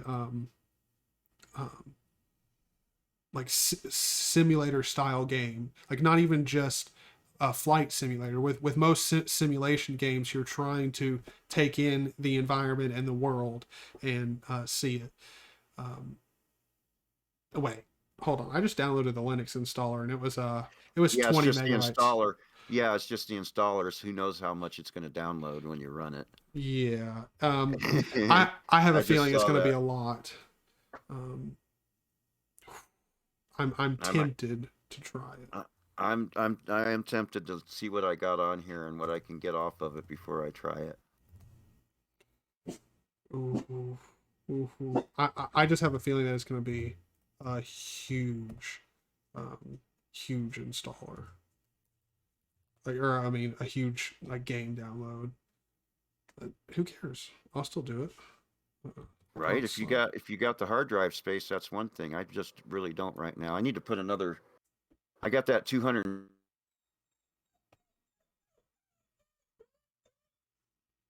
Wait, yo. Okay, I hear you. Okay, cool. Okay, I literally started the installer for the game, and I mean, it just crashed Discord. I mean, the game is installing fine. Everything else is working fine, but Discord did not like me starting the installer. How does it tell you how much it's downloading? I'm literally, now that we're connected back on Discord, I'm not going to switch back over there. I'm just not. I'll let it install. Leave it alone. We'll figure out how big of an install it is after it's done. Actually, what I can do, if I load up my file browser, okay, so we've got 254 gigs free right now. When it's done installing, I'll know for sure. But Lord knows, I mean, since I'm not gonna check it, we might just not know. I just now realized I didn't have my camera on. Yeah, we might just not know. Because for all I know, it could take fucking 10 hours to download, 200 like, gigs. What happened? The sound went, and I'm sitting here by myself. Yeah, it disconnected it, and then like I was like, okay, so I either need to close this and hop back over, and I was like, well, I mean, it's gonna take Discord a second to load anyway. Just start the install and then pop back over, close Discord. But that's the one thing I will say about Discord. Like, Discord will handle, like, if it does crash, it's one of those things where you can always just completely kill it, start it back up, and it works. Normally, also, even if you have problems, Discord's one of those programs. It's like, it's the old, like, Indian telemarketer just being like, have you tried to turn it off and back on again? The only issues I've had with Discord is trying to hook up a microphone through the actual web app instead of the actual through the browser instead of the actual app. The browser version is horrid. Yeah. Same thing for like webcams can be really finicky when you're trying to go through the browser. But and that used to be a pet peeve of mine. It's like you can do it through the browser, so then why do I need to install yet another app if you can do it through the browser? Yeah. Well, because the actual app works.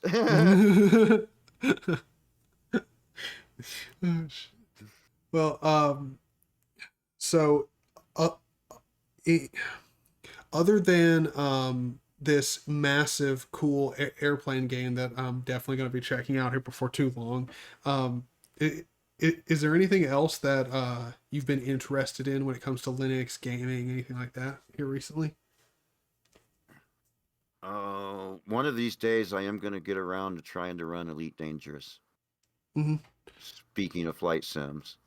I mean, I don't think you'll have problems, especially on the 3400G system. And I mean, I'm not saying like you can definitely max it out settings wise, but I mean, you can definitely play it. Oh, I'm not expecting to max it out settings wise. If as long as it's playable, I'll be happy. Well, I mean, there are some like I mean, And some people complain about it being a grind. Well, I get that. I played the original. I played the original Elite. I know. I understand the grind factor. mm-hmm. The one thing that I will say that I do like about new modern games is they have the render like render resolution like downscaling. I really love that. Hmm. Give me 1 second. I'm gonna let this bastard out. He wants in, he wants out, then he wants to make a bunch of. Thank you, dude. Come on. Thank you for bringing me the action.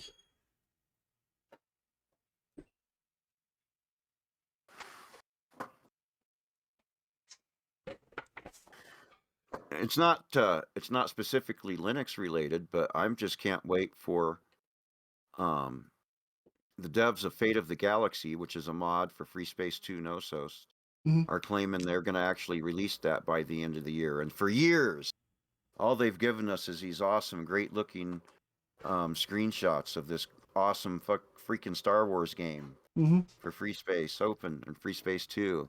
And they say they're finally going to release it towards the end of this year. And hopefully they will. Yeah. Dude, And I'll bet it'll blow anything away, even on that old end EA's put out. What's the game called again? Fate of the Galaxy. Okay. I'm just gonna load it up here so I can take a look at it.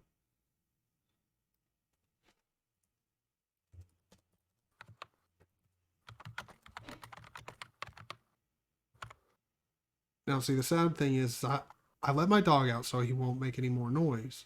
I guarantee you he's going to jump up on the freaking door in no time. Oh, there we go. Fate of the Galaxy, total conversion for Free Space 2.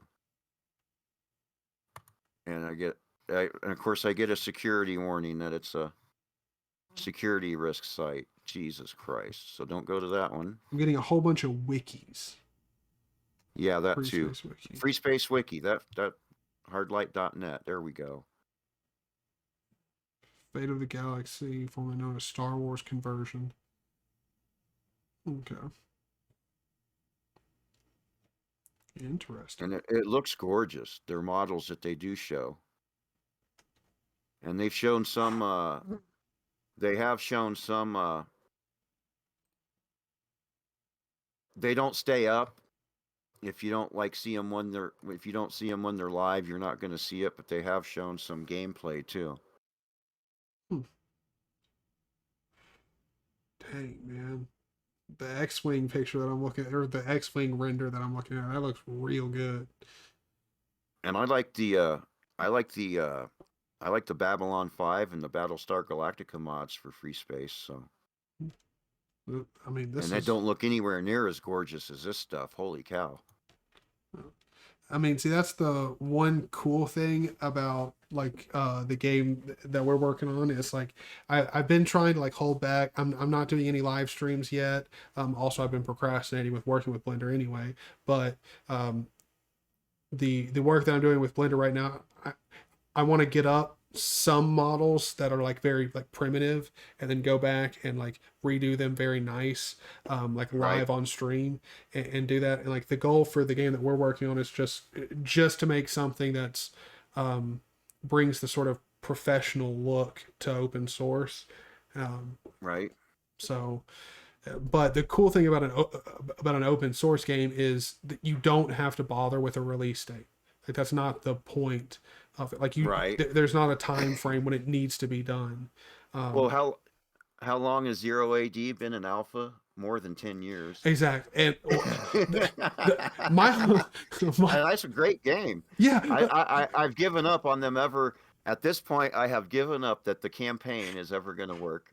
The funny part about you saying that is, to me, it always cracks me up, because I'm like, Zero AD is one of those games where it blows my mind that they still consider themselves an alpha. You have Well, well, yeah, go ahead. there's no campaign, but even though it's there in the menu, and I don't think that's ever going to work. Is anyone really working on the campaign? Give me a break. Probably not. It's been there so long, not functioning. But to me, I feel like that's why it's an alpha. But no, the part that does work, it's not buggy at all. Yeah, yeah. Like that to me is the funny part. Like to me, like the reason they consider themselves in alpha, like as a community, is why everyone's like, why in the hell is this thing in alpha?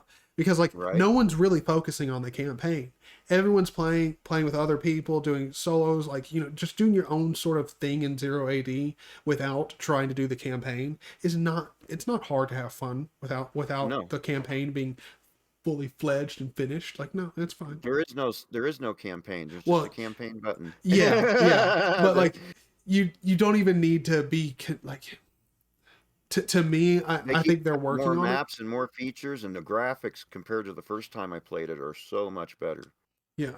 To me, I think it's one of those things, like the one thing that I don't like about open source games, which I'm talking with my buddy now, like when we do like release the projects and everything, how are we going to keep it to where the community can be productive, but we have to have a way of keeping feature creep. Like that's, I think the biggest reason why games feature freeze or feature creep. Like when you come up with a whole bunch of freaking features, and it's so easy as a community for everyone to be like, oh, it should do this, it should do that, it should do this, and like you have to have a way of still having community decide what to do with the game, but also have it to where we're not adding 15 different features, right? And especially the features that we do add or just believe are core need to be constantly reevaluated. And there is another game I've been kind of interested in. I can't remember the name of it, but it's the guys, the devs that did the original Daggerfall are getting together and making a. I have no idea what Daggerfall is. I gotta check this out. It's Elder Scrolls 2, I think. Elder Scrolls. It's Elder Scrolls before Morrowind. Old Elder Scrolls. Old Bethesda. Never seen These guys don't work for Bethesda anymore. Oh damn, yeah, this is old. Yeah. This is like sort of mimicking like the Doom engine. Like look. But yeah. But those guys are what the hell do they call them? Hell. But I think they're starting to release some gameplay footage finally after a few years of working on it. I mean that is another thing. Like I see a lot. It's like a Bethesda style RPG, but done hopefully more right. Yeah.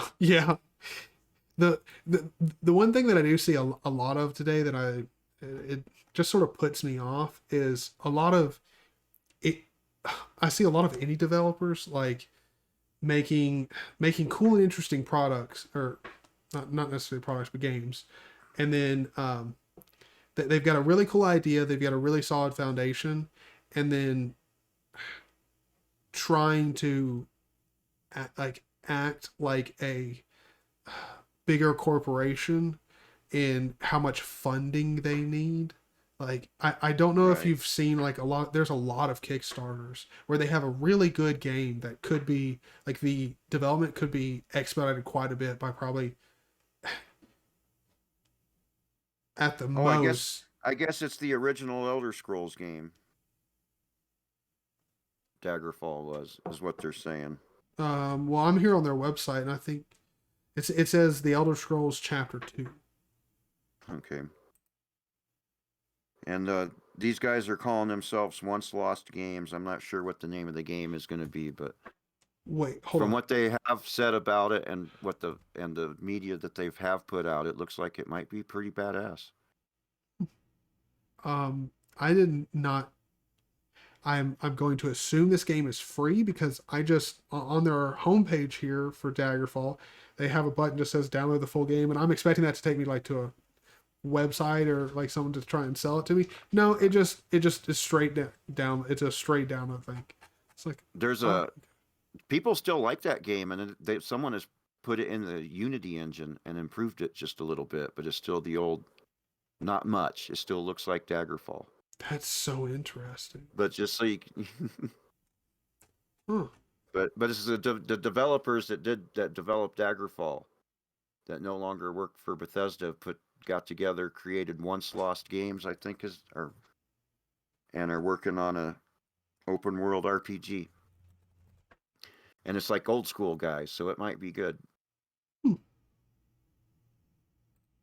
Yeah, they're checking out their Twitter right now. Again, so here's one thing. What social media platforms do you use?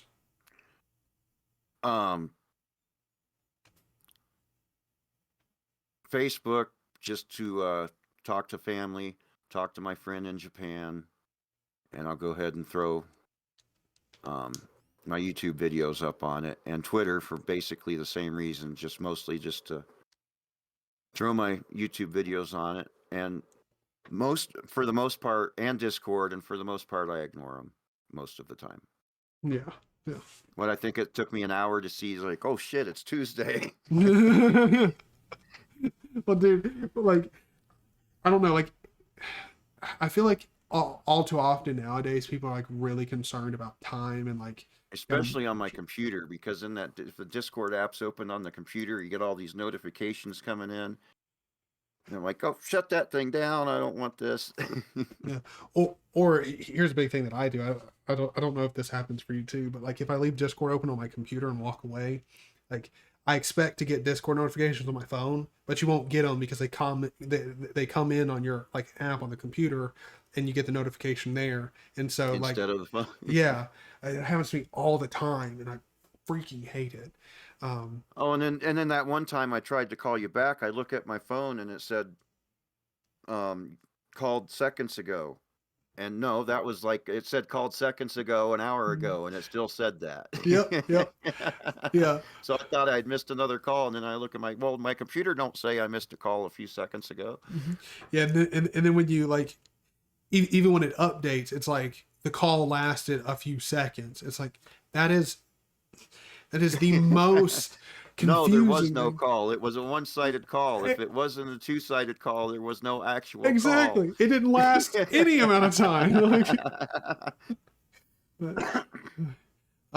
So is there when it comes to Wayward Realms, which I guess that's what they're working on right now, the sort of like Inspired I haven't game. actually looked into it in a while, but I did notice they started. It seems like they haven't posted anything for months, and they finally posted something again. Yeah, July 26th, they posted a screenshot, and apparently they're using Unreal Engine 5. And it does look incredible. That is the one thing I wish I could do here on Linux, make an open source Unreal game. And it's got old school game developers working on it, not these new school fangled game developers. I'm going to assume that these guys are working on Windows, correct? You just have to assume. Yeah. And they're calling it the spiritual successor to Daggerfall, or something along those lines. The direction they wanted Elder Scrolls to go, as opposed to the direction Bethesda took it. I mean, I really respect. I'm sorry, not sorry. Morrowind's the best Elder Scrolls game, not Skyrim. I've never played and it. Not Oblivion. Morrowind's good. Well, see, here's the thing. I've only ever played a little bit of Oblivion, and then I didn't beat Skyrim or anything like that, but I played quite a bit of Skyrim. Mainly, I mean, not the story. Like, here's the thing: when it came to Skyrim, I didn't give two shits about the story. I wasn't interested, didn't care, didn't want to progress my character or anything. I wanted to get shit and then go kill spiders or like dragons and stuff like that. That's all I wanted to do. I mean, I had fun with it, but like I didn't like progress story wise or get deep into the story or anything. Like I was just there to see stuff and kill cool stuff. That's it. Yeah. Well, that Skyrim's good for that. Yeah, but But if here's the you're thing. actually looking for an RPG, an Mhm. actual RPG, Morrowind is where it's at.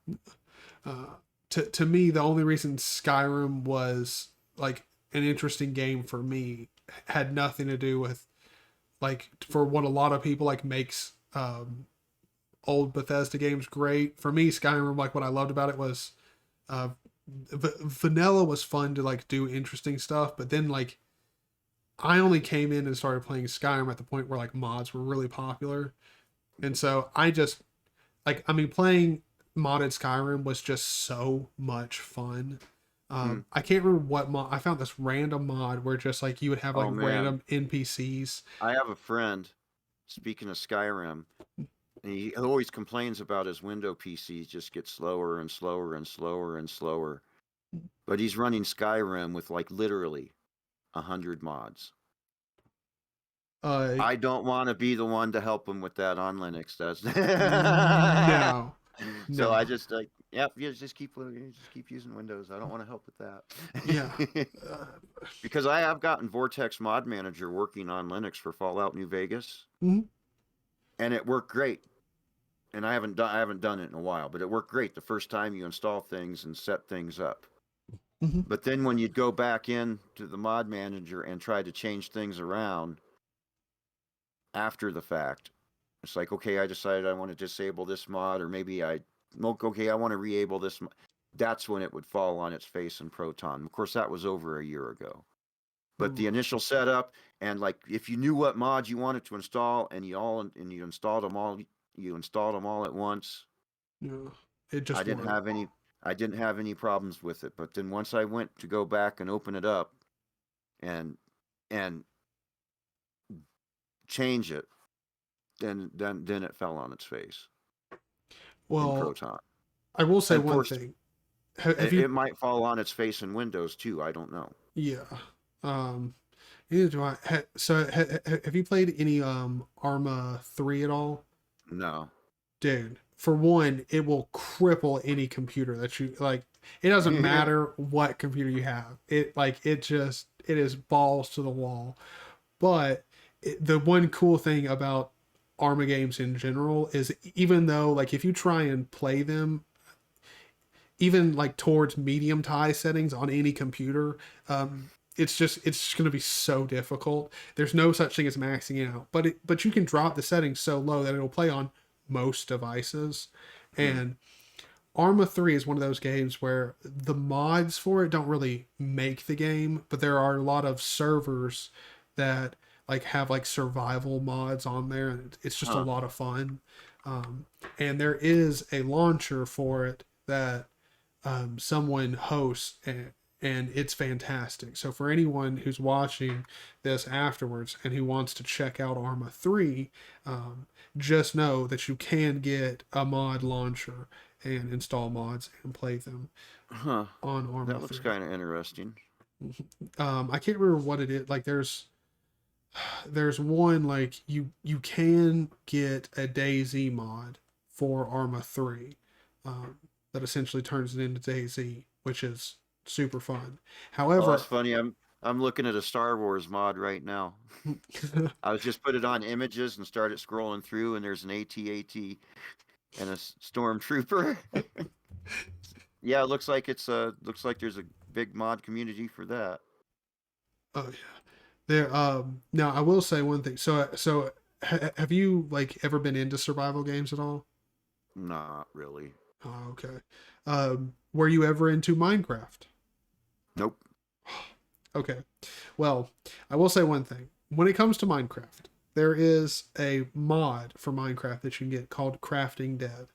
And it is the best mod for Minecraft ever. It's made by some really, really great and like there's a huge community around it that are really passionate about it. Um, but it takes Minecraft and makes it into where like they have their own custom maps where it's like you're not going to do any building or crafting other than maybe making a base. So like you can build up a base and Right. put like barbed wire around it, stuff like that. Um, but You're not going to be really crafting or anything. It's all about you go around and like you try and like you scavenge buildings and stuff for different items. You can find guns, ammo, backpacks, like I mean you'll need to find food and stuff. It's so freaking fun. And it's like a I don't know. survival game.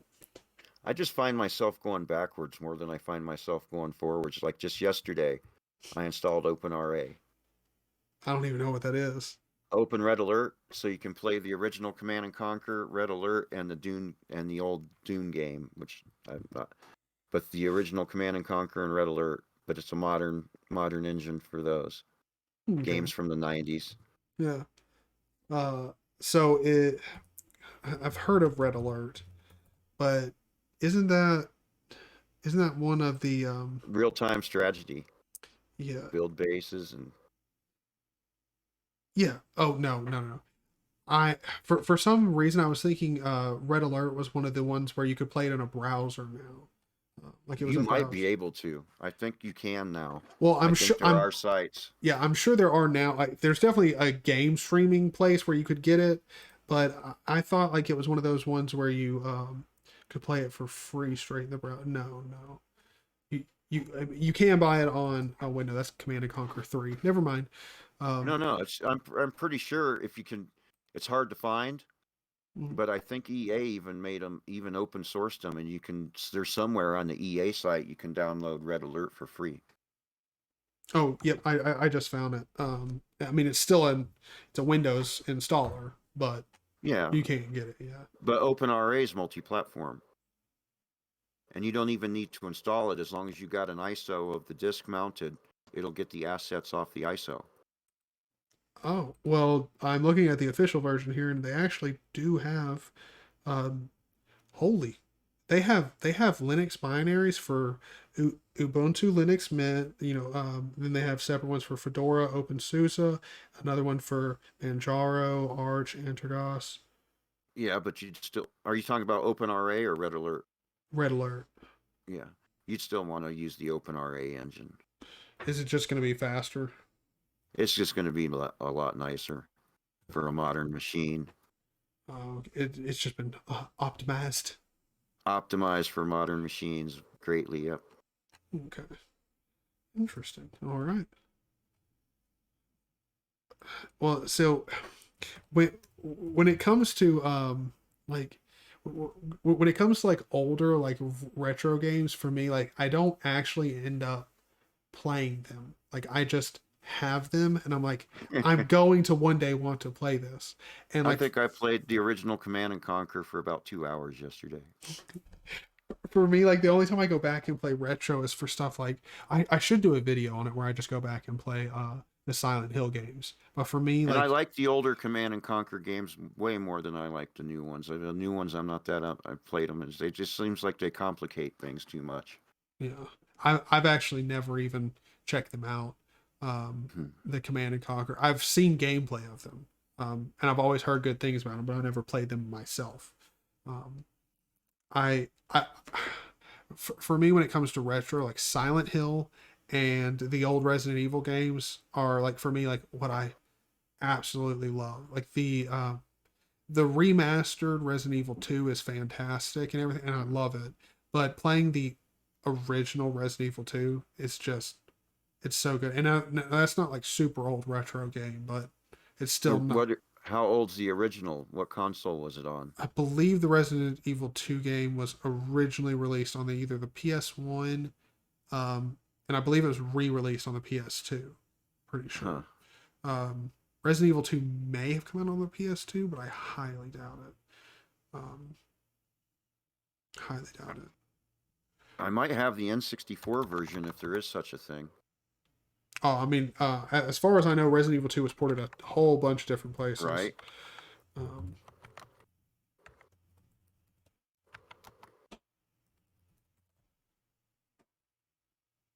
Yep, it's on Nintendo 64 and PlayStation, it looks like. At least those two. Yeah. So I probably have the N64 version. I mean, it's just... I mean, I have to be honest...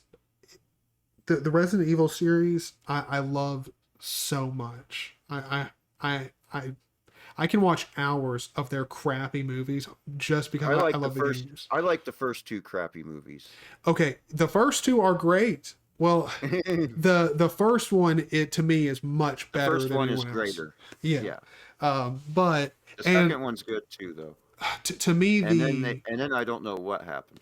Yeah, which one is it? I can't remember I think it's the fourth one, Extinction, where like the whole freaking planet is just dead.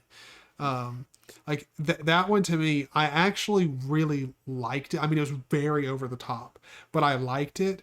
But then my enjoyment for the entire series was completely murdered the next movie when the whole world is just fine and green. I'm like, okay, what is this? What is going on? But that again, that's one of those movie series where I'm like, I love the game so much that like I will watch all of them, and just even though they're not like, the last one is horrible. It's just so some dude who's I'm not even sure if I went ahead and watched the last one, or if it's the one before the last one just turned me totally off to the movies. Both of them are horrible, because both two are like the second to last one is very much like, I'm pretty sure the second to last one is the one where they did 3D, and so they're just trying to show off like the 3D effects. Like all the shots are set up for like cool 3D. And why is it when they do that, everything else about the story and everything suffers? I have no idea. Like I guess it's just so much focus goes into that one area that it's like the Amityville Horror in 3D. The first one's, I remember the first one being real good. I can't remember if the second one was real good or not, but the first one was really good. And then they did Amityville Horror 3 in 3D, and that just sucked. Mm-hmm. I mean, that's my problem with like. So do you watch any like horror movies at all? Not much. Okay. Now since these. See, my idea of a good horror movie is like the original Alien. Oh no. I was about to talk about something else, but let me just tell you about a good horror movie. If you haven't seen this, you absolutely have to see it. It's called Hereditary, and it is. I'm going to go to the IMDb page where I can read off the description, which is extremely short. It's a grieving family is haunted by a tragic and disturbing. They do a horrible job of writing this, but tragic and disturbing series of occurrences. It is one of the most horrifying movies I have ever seen, just because of how benign it is. Like it's just it's the story of this grieving family, and the series of stuff that happens just gets more and more like not creepy, because like this is one of the shows where like religion's involved, but saying that is obscure. Like I don't want you to think that this is something where you like need to be a certain religion to enjoy it. Like that's not like, the case. Oh man, what is the oh shoot, what's the old ones I grew up with when I was in the horror movies? Like The Exorcism. Yeah. The Exorcist. Like you have to be a Christian for that to even be scary. Like because I mean, I don't know, it's pretty. I mean it is for scary. Its day, it was scary as hell. Yeah, but like I mean, if you're someone in India or someone like that where like you just don't have that belief, like you don't really believe in demons and stuff, like the movie doesn't have the same effect. This movie right here, like me and my mom both love horror movies, and so I watched this, and I'm just going to go ahead and say it because I will warn you. If you do watch this, just let me know. This movie, if it doesn't traumatize you, you're a sociopath. Like this movie, like will traumatize the hell out of you. But it's still an amazing horror movie. My mom watched it, and dude, like I already knew what was going to happen. Like I've already been traumatized. Dude, the look on her face, like after she was like, I don't think I'll be able to sleep. Like this movie is very good. Like if you want a good horror movie, this one will probably bring you back to the exorcism days. Like it, not gonna lie, like I am now a full grown adult and I had a nightmare after watching it. It is a horrifying movie. Like, it's very well done, and it's one of the only movies where I will say this, it's one of the only movies, like modern movies now, where there's not a sex scene like throughout the entire thing. It's just like I don't know about you, but there's so many more like mainstream movies nowadays. I don't know. I'm impressed. I'm pretty much impressed with any movie that has been made since 2013 that's not horrid. I mean, yeah, you have a good point. Well, I will say this: you might not just be watching the right movies, because what is it? What was its name? I can't remember what its name is. But I know he's making the new movie Old. M. Night Shyamalan. What's the name of the previous movie he made? Can't remember what it is. Crap. It's Midnight Summer or something like that. Good Lord. I can't. There we go. Director. Let me click on his name. Come on. Show me some of his recent movies. And it's only showing me stuff from a while ago. Thank you, IMDb. You're so useful. Anyway, it's like Midnight Summer or something like that. I can't. I hate myself right now. I'm gonna think of it in like 2 hours. Be like, oh shit. Midnight. No, it's not Midnight Sun. Good Lord. I don't know. Anyway, it's a really good movie, and it's about like this cult, I guess.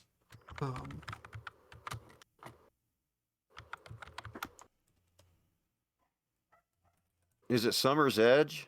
No. Or something like that? I think I... Huh. See, like now we just it's something have to like find that, it. though. I think I've heard of it, but Yeah. I can't think of the... No, that's an old movie. Is it not one of his movies? Huh. Yeah, I'm not finding it here. Either way, it's a really interesting movie. And I wish I could remember the name of it, but it's one of the weirdest movies because I watched it and it was like I've never watched a movie and felt like I was on drugs the entire time. Like the whole point of the movie is like they go into this cult and like they use like a drug to like just like induce people like into the cult and everything, and it is the whole way the movie's shot and everything is to make you feel as intoxicated as the people there, and it is a fantastic movie because like it's weird because if you watch it and like you're not, I don't know, surrounded by like people eating popcorn or anything, like you're actually watching it in a very cohesive environment to like just have a dark room, like watch it and be engrossed in the movie. Like it puts you in like this sort of trance state where like there are horrible things that happen throughout the movie, but they don't feel as horrible as they do because you're in this like trance state, like everyone in the cult. Like, yeah, bad stuff has a negative impact on you, but it's nowhere near what it should be. And by the end of the movie, like it's almost like by the end of the movie, like the drugs worn off, and you're like, oh my god, like what's going on? It's very good. But the sad part is movies like that, like 10 or 15 years ago, they were almost every box office hit was a movie like that, like where it had real substance. But now there's so many box office hits that are just there to make money, like and it's not an enjoyable story. Because I mean, even in the Marvel Cinematic Universe, I mean, you could make a pretty solid argument for. I'm not going to point out any particular movie out Well, of the them. first Iron Man was really, really, really good. The second Iron Man was good. The third Iron Man was absolutely horrid. And it My was. humble opinion. I don't think it was absolutely horrid to. And the reason I say that is not like not saying that I don't think it wasn't nearly as good as it could have been and could be perceived as bad. But for me, I think it was just solely to make money. And that is one of the couple of movies that I would say are in the mix for being the, like, yeah, they're a good movie in the way that it was shot, but there's no real substance behind the movie. It's just to make money. It's not to further a story or anything And like it's like that. the first Wonder Woman I thought was good. This Wonder Woman 1984, I can't get my time back from watching that garbage. Really, actually, this might be an interesting conversation. You think the first Wonder Woman was good? Yeah, definitely not bad. It was decent, at least. To me, I thought it was to me, I thought it was good up until the end. The ending of the movie, to me, I actually really didn't like it because the movie ends and you know, like the war's over. Everybody's just instantly happy with each other, and to me, I'm like, okay, but this is like, I don't. To me, it sort of degrades like the sense of um humanity. Like, yeah, you like the whole point of the movie to me, like Wonder Woman is supposed to be like an empowering like female figure. Like she's supposed to be like the most epic form of a woman. And the like which is awesome, but the ending of the movie was basically like be an awesome woman and like people will just be nice to each other. And I'm like, that like, and also to me, like, what really upset me is essentially like, okay, so the entirety of like human war and like hatred between people is because of an abstract force that we have no control over. Like, no, hatred is a real thing. Like, Yeah, right. and like, I mean, you can try and get rid of it as much as you can, but still, like, we're human. It's a bad thing that we have to like overcome. We just haven't done it yet. Well, I thought overall it was an enjoyable movie to watch. Yeah, I did enjoy the movie. I thought it was really good up at like in just up until the ending. For me, the And then ending I I was like, don't know what happened. The special effects on Wonder Woman 1984 were even just garbage. Like there's one part where she's running and you can see that it's a green screen and you can see that she's just standing there doing this and not even trying to look like she's running. It's like what the well, you also have to realize that. did anybody care that was involved in this? Like come on. Well, I think the difference And I is don't even like, want to talk about the story. yeah. Well, I mean, to me, I think when it comes to shooting and stuff nowadays, I don't think it's really apparent how much power like that a lot of money has when it comes to something like Marvel. Like Marvel wasn't able to achieve the stuff they did because their people there are like so much more talented than everyone else in the movie making industry. It's because they have enough money to hire essentially everyone else in the that's talented in the industry to solely work on it, which I mean makes a great product normally. It started out as a great product and it just went downhill quick though. Yeah, In my opinion. I I liked the ending of like some of the movies that came out later in the Marvel Cinematic Universe. Like to me like I really like Black Panther. To me like I think that's a dope movie. I really like it. It's got a good story. Um the but The first Captain America I liked and thought it was good. same the follow up to it was pretty weak.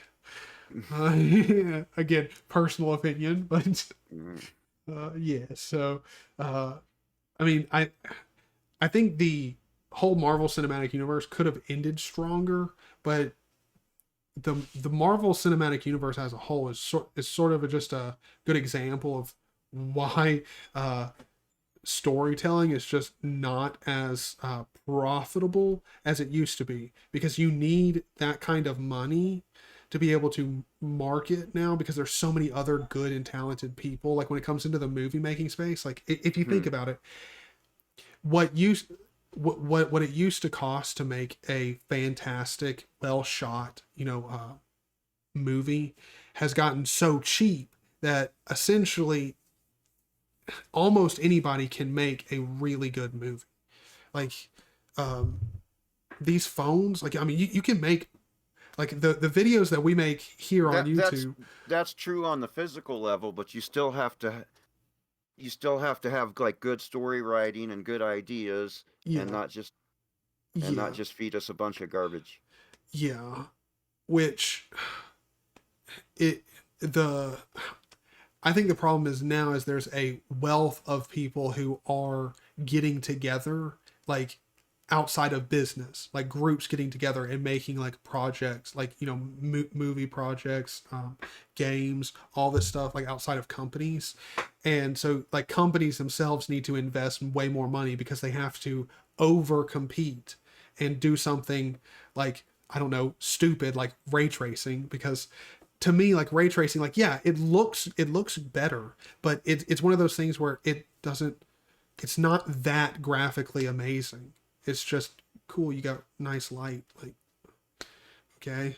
Like, I mean, if your game is solely around looking beautiful, if it's just a walking simulator, like, sure. Yeah. Like, ray tracing is great. But for most things, like, you don't need it. And companies now are adding in ray tracing to like everything because they don't have to, but in their opinion, they have to be able to sell their games, adding all of these features to a game they think they have to have every feature to stay competitive with the other game companies. Yeah. And to me, like, the funny part is like, you would sell more copies if you didn't, like, games like Call of Duty Modern Warfare. You'd sell more copies if it would play on lower spec hardware. Exactly. Got it playing on. Mm-hmm.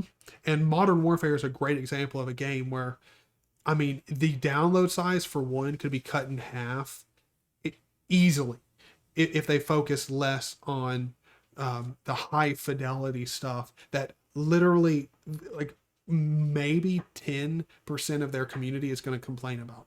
The rest are going to be like, well, we're here to get headshots and kill people. Like, right, to be competitive. Like, that's what we're here for. Like, CSGO is one of the games where they understand their place in the market.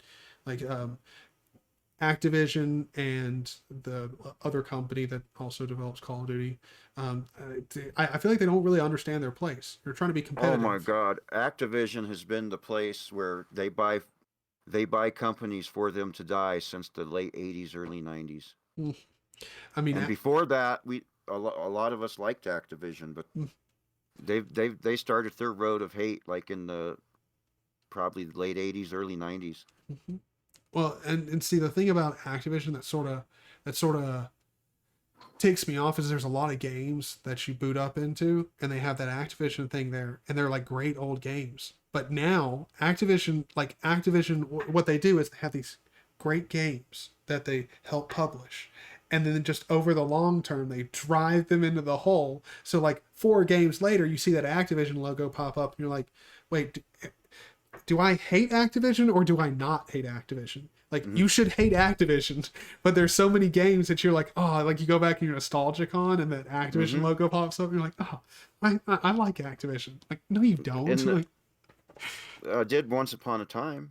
Oh yeah, but I'm old enough to have actually liked Activision Once Upon a Time. But that's sort of like before they were a bad company. Well, I mean, that's sort of like saying, like, I mean, I like Microsoft, but before they were a bad company. Like, I mean, yeah, like... I don't like them now, but once upon a time, it was great to see new Activision stuff, and it was good when they came out with something. Yeah, I mean, and that's what I'm saying. Like, nowadays, you can't like Microsoft. But if you have a library where I don't know, you like to play semi older games, like I mean, you don't even have to play like retro games, like games from like 10 years ago. You like, play games from like 5, 6 years ago, and that Activision logo pops up, and like, I really like this game, but you don't like Activision. Like, oh, the the thing about when it comes to gaming on Linux here for the next few months, do you think we're going to see uh, like one of the two anti cheats working?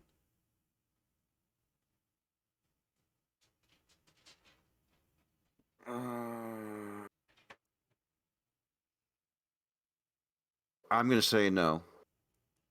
Okay, okay, all right. So your answer is no. I say in the next few months we'll see like not both working, not full anti cheat. I'm not saying that, but we'll see some anti cheat start working. But if I don't see something starting to work by November, I'm going to be more Skeptical. skeptical of them actually getting that working by December. All right. Well, we'll see who's right here before too long. I mean, there will be plenty of Right. more of us talking before we'll know for sure. But I mean, hopefully it happens. It'd be really nice. Now, if they hadn't been talking about this since 2019, I'd feel different about it. You know, I don't know. I've got faith it can be done, only because I think if someone's going to do it, it will be Valve. But the sad part is They should have enough money to throw at the EAC developers and say, make this work on Linux. Mm-hmm. I mean, even it was going on behind the scenes, but like 6 months before Proton was announced, just all kinds of stuff did start working in Wine. I think it can be done. The only thing I will say before we completely like end this podcast off is I highly doubt that it's going to be done like when it's actually said that it's supposed to be done, mainly because if it's done when they say it's done, that's going to be great. But it's Valve, and they're known for doing stuff pretty freaking late in their whole world. But yeah, I mean that's Valve. I don't know. That was a pretty bold statement, I thought, when they said the easy anti-cheat's going to work by the time of the release. And I still think they can get it done and probably will get it done, but I won't be surprised if it's late. It Right. is Valve.